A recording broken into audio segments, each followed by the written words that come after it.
Incredible Hulk on my Game Boy Advance, and I gotta tell you, very disappointed. Very disappointed. They have an awesome license here. The Hulk, as we all know, is a rampaging monster superhero guy. He can do all kinds of damage to all kinds of stuff. And what they've done for this game is they've gone an isometric pseudo 3D viewpoint. So you got the camera pulled way back. So your big monster Hulk is actually a little tiny green sprite that runs around. Because you're looking at the game from overhead, trying to get your control bearings all down properly. Very difficult. There's about 30 different levels in the game, but they all look very, very similar. So it gets very repetitive very quickly.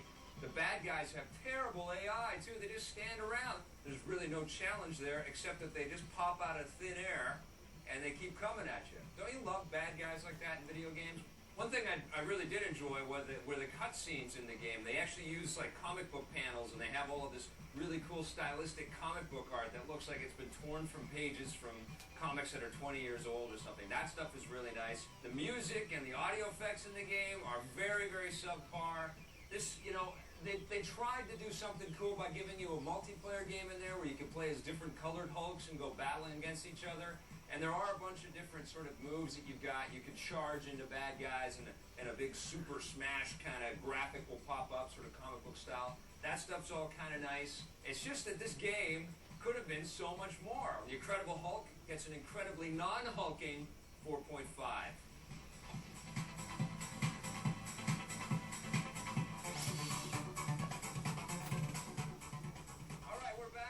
Talking about games based on summer blockbusters. This time, it's X2 Wolverine's Revenge from Activision. It's for the PS2, but also on the GameCube and Xbox. What'd you think of this one? Well, one of the problems I had was the artificial intelligence on the guys you fight. I mean, there were times where I would just like run around guys, they wouldn't do anything, and I'd be standing right behind them, and other guys are just looking at me, and I'm killing everyone. It's true. You'll be walking through as Wolverine, sort of sneaking by, and you'll see guys like pointing their gun, looking in the absolute opposite direction. You walk right up behind the guy and just go whoosh, and then he'll wake up and start to try to attack you. Well, wait, that's the other problem I have, though. You got the Wolverine claws, right? Right. And then you could go up behind the guy and go whoosh. Yes. But it doesn't kill him. It's No. like, wait a second, it's supposed to be the hardest metal in the universe kind of thing. What they should have done is made the AI tougher and made the guys a little bit weaker.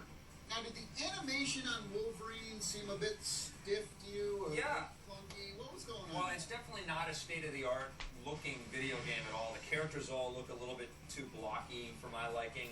The textures aren't that great in the game. There is some sort of a cartoony, comic booky kind of look to everything. Comic booky. Comic booky, but it's not as slick or as polished as the I gotta call my Spider-Man comic game. bookie. You gotta call your I gotta call my comic bookie. I gotta put a bet on the. Hulk versus Spider-Man. Bet on the I did like some of the close-ups during some of the cut sequences and stuff. I mean, you get the snarl in Wolverine's face. Yeah, cinematics and cut scenes were good. Birthday boy, I brought you a present.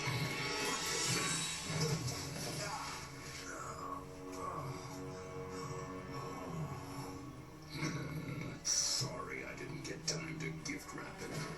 You know, another bothersome part of the game, though. Yeah. Getting back to the negatives, is the save point stuff. Right. Was brutal. This is one of those games where if you don't get through the entire level, you have to start at the beginning when Right. you die. And as the game progresses, these levels start to get longer Right. and longer, and the save points are longer. And Yeah, longer. there's two other things in the design that sort of artificially lengthen the game as well. You can recharge your power because Wolverine has the power to Your health meter. to regenerate and heal himself. Well, I cheat.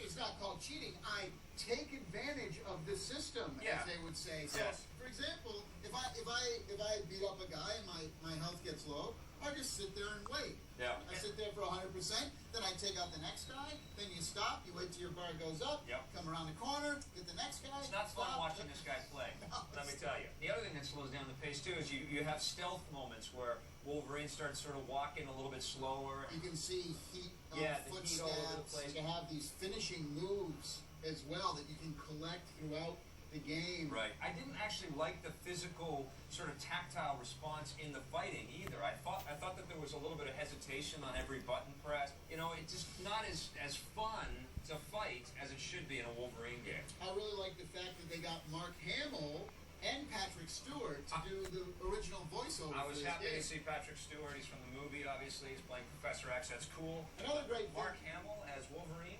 Colossus, old bud. What are you doing here? Sure ain't waiting for a bus. I'm going to give it a 6.5 out of 10. I give it a 7.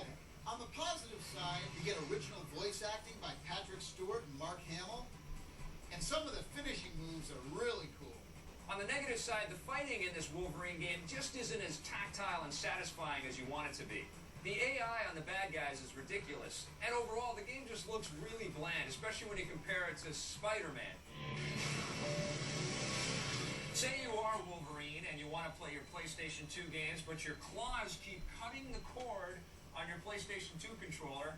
We've got something to help you out there, Wolverine. This one's called the Logitech cordless controller for the PlayStation 2, and it's similar in design, look, and feel to the Xbox cordless controller that Logitech has put out. We've reviewed on the show. You know why it's great that this controller is wireless? Why? Because it's shaped like a boomerang.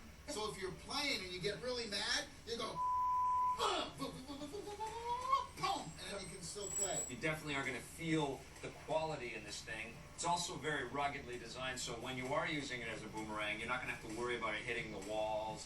Well, if it does, you're going to put a heck of a dent in there. Yeah, not only is it larger, but it's also quite a bit heavier. I actually dropped it on On my your toe. on my foot, and I didn't have a shoe on, and I was in pain. The other thing about this controller is that it's not cheap. It's going to run you about $60. 60 bucks? Yes, I know. Hold on to your hats. So you're going to recommend the cordless controller? You know, I'm not.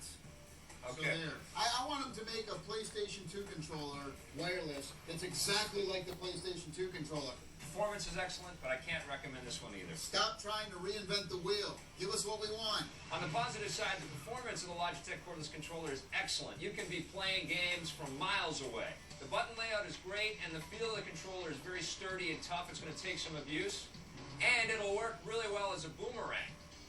On the negative side, you need really big hands for this controller. You know what they say about people with big hands? Big gloves. It's extremely heavy, so when you drop it on your buddy's foot, he's going to be in some pain.